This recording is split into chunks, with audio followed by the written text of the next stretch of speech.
The first question really we ask when we see a patient like this is, do we need to start treatment or not? And in this patient, in general, outside of a clinical trial, I will observe. The data supporting this are two randomized phase 3 trials, one comparing chlorambucil versus observation and a second comparing single-agent rituximab versus observation, neither showing an improvement in overall survival. Importantly, in these trials, many of the patients went for years without requiring therapy. However, the argument for treating with single-agent rituximab is that there did appear to be, as a secondary endpoint, a delay in initiation of cytotoxic chemotherapy. So for my practice in general, outside of a clinical trial, I observe patients, but there are some data, at least, to support single-agent rituximab in these situations. The question that comes up is, when do we start therapy? And typically we use GELF criteria. They're similar NCCN criteria. And these are patients that eventually develop symptoms, cytopenias, and within the NCCN criteria, even steady progression of the lymphoma is considered a reason for treatment. This has to be balanced with patient preference and comorbidities in terms of when to decide to switch from a watch and wait approach to a therapeutic strategy.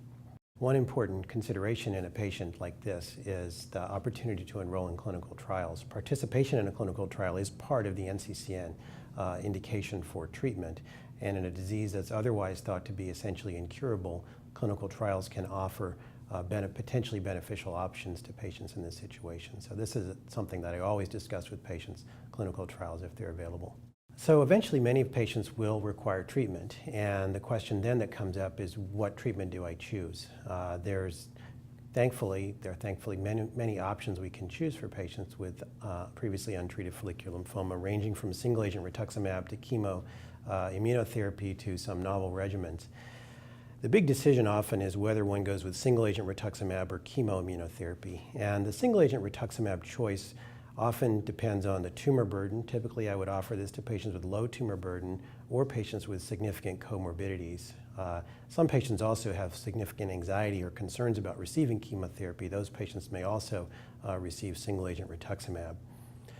For the patients that have high tumor burden or rapidly progressive disease, or patients where I are imminently going to have complications from their follicular lymphoma, I will typically treat with chemoimmunotherapy.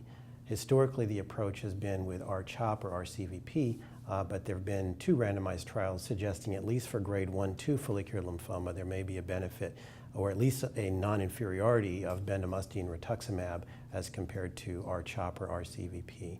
So for me, for patients with high tumor burden, I typically use bendamustine rituximab if they have grade 1-2 disease and there's no suspicion of transformation.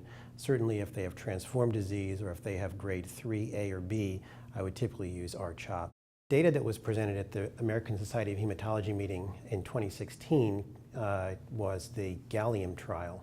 This compared bendamustine rituximab with bendamustine obinutuzumab, also known as GA101. This was to try to identify if a novel anti-CD20 antibody was better than the traditional rituximab. This trial was presented as a plenary session because of, I think, its importance in terms of new therapy for frontline follicular lymphoma. I think the jury is still out, however, as to whether this will replace bendamustine rituximab for a variety of reasons.